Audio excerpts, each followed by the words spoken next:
What is going on, everybody? WeedleTwineedle here, bringing you all another Scarlet and Violet Wi-Fi battle video.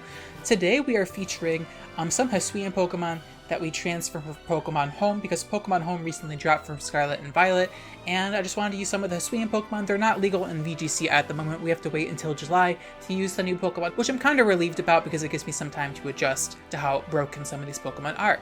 Like Last Respect's Basculegion, which is why I'm playing on the in-game link battle thing, because I wanted to try it out, and it's currently banned in OU, which it definitely should be, but I wanted to try it out with Revival Blessing and Healing Wish, a strategy I used in a previous video. If you want to check out that combo, I'll leave a link to that in the end screen of this video if you want to check out the full Revival Blessing meme. But yeah, my opponent today is using a lot of legendary Pokemon.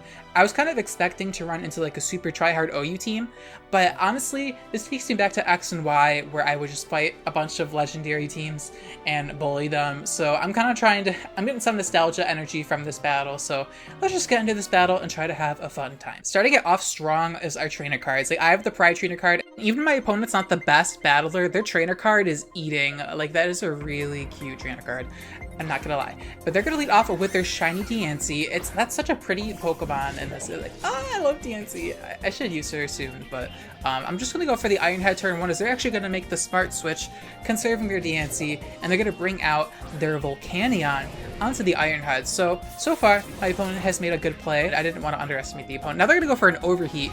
I was pretty sure I could live this because I'm Assault Vest, like any attack in the Volcanion, so I do live with my King Gambussi, and now I'm going to go for the Metal Burst, Assault Vest Metal Burst from the King Gambussi. We're going to one-shot the Volcanion. So this is the same King Gambussi I used in my Triple Moth video. I just gave it an ability capsule, and then I got rid of Low Kick for Metal Burst, just for fun. I couldn't think of a fourth move, and I was like, Metal Burst could be funny, and I'm glad I did it, because I just annihilated Volcanion, which King Gambit kind of struggles with otherwise. Anyway, I expected something suspicious here, so I bring in Alomomother as they go for the Aura Sphere.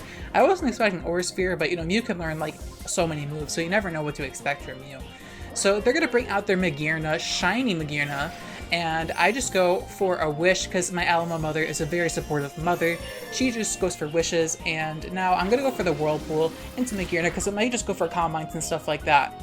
But instead, they go for the Zap Cannon, and they miss, which is, 50% accurate, so I don't really feel bad. Though I'm pretty sure Alomomother would have lived that because it's unstab, and Alomomother is mother. She is so tanky. Like, don't sleep on Alomomother. Anyway, the Magearna has Quick Claw, by the way, but I predict the Quick Claw proc and go for Protect. Not to stall the Whirlpool damage, I expected that Quick Claw Zap Cannon, and you already know they would have hit that Zap Cannon too. That Quick Claw proc, like, they're definitely getting a 10%. Actually, Quick Claw has a 20% chance to activate. How do you not know that? Aren't you like a Pokemon battler or something? Like, they're definitely getting a 10% into 50% for sure. But yeah, we're gonna protect ourselves from that Zap Cannon, do some more Whirlpool chip damage. Assisted by our Binding Band. I don't know if that's the best item in Alomomother, but now I'm gonna go for the Healing Wish because I don't want to stall out against an Uber Noob for too long. I just did it on the off chance they were a Calm Mind swooping Magearna. I didn't want to underestimate Magearna. That Pokemon is so broken. But we actually give Magearna a free special attack boost by going for Healing Wish, which is kind of funny. I did forget about that, but I'm not even upset because now I'm able to bring in my Dynablade here, which should outspeed the Magearna because my Alomomother outsped Magearna. And I'm gonna go for a Heat Wave. Thankfully, they don't get the Quick Claw Zap Cannon, and we're going to knock out the Magearna. So that's good for us. I know the Healing Wish hasn't come into play yet, but you can actually store Healing Wishes and use them for later. Since Gen 8, that's been a mechanic with Healing Wish, so Healing Wish's powers did get a buff. But now we're going to switch out of Dynablade because we don't want to die to a Hyperspace Fury. Like, that's going to obliterate my poor Hisuian Braviary, and I want to use that more. Sheer Force Heat Wave is really strong, and then Sheer Force Psychic. It's just a strong Pokemon. I definitely think that people are sleeping on Hisuian Braviary. It might not be OU, but like, it's definitely a scary wall breaker for sure. But they're going to Terastallize their Hoopa, and even though like my Support took the Hyperspace Fury, it's definitely going to die to an attack from even an un-EV trained Hoopa Unbound. Like, this Pokemon has super high attacking stats. We're just going to go for a Vile Blessing, eat our Lepa Berry, and it actually doesn't show that in the, when I went to revive it, it showed I had 0 PP, that was weird. But anyway, we're going to go for a Terra Psychic Psyshock with Hoopa Unbound, and unbound my Support's butthole, and yeah, goodbye Support. You did a good job though, you revived Alomomother. Unfortunately, I can't go for any more Revival Blessing actions, but we already have 2 KOs. So now I'm going to bring in Bask for Bask, and we're going to go for the Last Respects, which is currently at 150 base power, adaptability boosted, and we're going to annihilate the Hoopa unbound its butthole, and oh wow, that stance is good for, oh okay, let me use that for a thumbnail, the Hoopa stance, okay, that was giving some Gen 7 energy right there. They actually like nerfed the fading animations because of my thumbnails, low-key. Okay, they're going to bring back out Diancie, and now I'm actually going to switch out of my Basculegion just because, though I probably kills it with the Last Respects, I want to bring in my King Gambussi and get the Healing Wishes powers. So we're going to get the Healing Wishes powers with my King Gambussi from Alomomother. She's such a supportive mother. I love Alomomother. And now we're going to get the Supreme Overlord. I actually gave my BGC, King Gambussi, an ability capsule just because I want to use the Supreme Overlord with the Revival Blessing stuff. So they're going to switch out of the Diancie and bring out their Mew. I don't think Mew is the best King Gambit counter, but it does have Aura Spear. And I'm going to go for the Iron Head, do run half to the Mew, and though I could Sucker Punch and knock it out, I want to see what moves they have. So I'm going to make a switch into my Ditto, my So True, because it's so true to want to see what moves this Mew is packing. Because if it's an Uber Noob who doesn't know, like, if they aren't too experienced and competitive, their moveset is probably wild. So they go for Aura Sphere, we bring in So True, and they have Metronome, Transform, Aura Sphere, and Life Dew, which, you know, are pretty interesting moves. I wasn't expecting the Life Dew for sure, but we're going to get Metronome, and we actually get the Smart Strike, trying to predict the switch into the Diancie, but unfortunately we don't get that read correctly. They're going to go for a Life Dew because they don't actually want to go for the Metronome Ditto. I was down to make this battle turn into a Metronome battle just because Metronome was so fun. I've used Metronome and had so many iconic moments on the channel. I should low-key make like a compilation of the times Metronome has been useful for me, just because it's been quite a few times, and Metronome, like, maybe I should use it again in Gen 9. Though in this battle, I don't get the best luck with it, but sometimes, like, I gotta do some prayers before I use Metronome. I gotta do some, like, rituals to increase my RNG. But we're gonna go for Metronome here, get the Whirlwind, give the Diancie a little blowy, and force it out because we want to go for the Metronome Ditto with Mew. Don't take this away from us, okay? Like, bring in the Mew right now.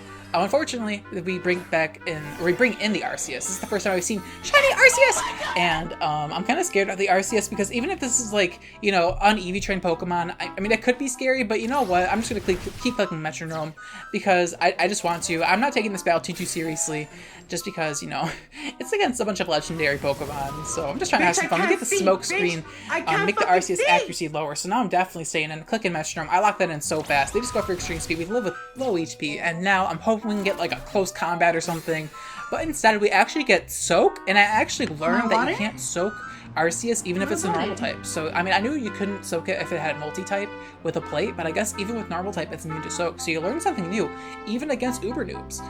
It might just take using Metronome to do it, but you will learn something new.